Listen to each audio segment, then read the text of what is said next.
Ano mga kabakbak, ayan, luto tayo ng pork sinigang. Ayan, syempre, yung gawin natin ay hiwa tayo ng kamatis, sili, sibuyas. Ayan, syempre.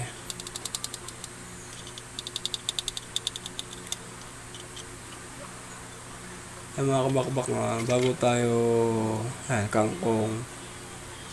Ayan, bago tayo bumiyahe, no? Naghahasikaso muna tayo ng ulam. Mamalengke muna tayo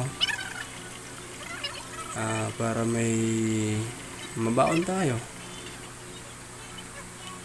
Kasi mas makakatipid tayo kung mababaon tayo, at mas maganda yung tayo yung nagluluto. Mga kapakbak, nihimay ko na yung kangkong.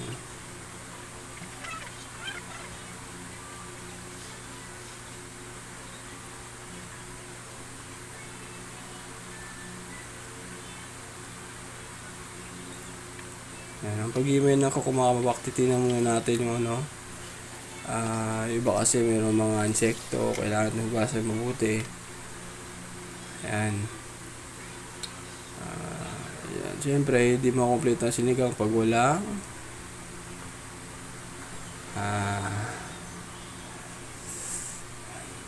nor sinigang. Pang-asim, mas maasim pa sa'yo. Ayan mga kabakbak, no? Gigisa na nga natin siya. Siyempre, inunan muna natin yung baboy, no? Para magmantika. Sinunod natin yung, ano, yung sibuyas, kamatis. Yan, ayan, kumulok mga kabakbak.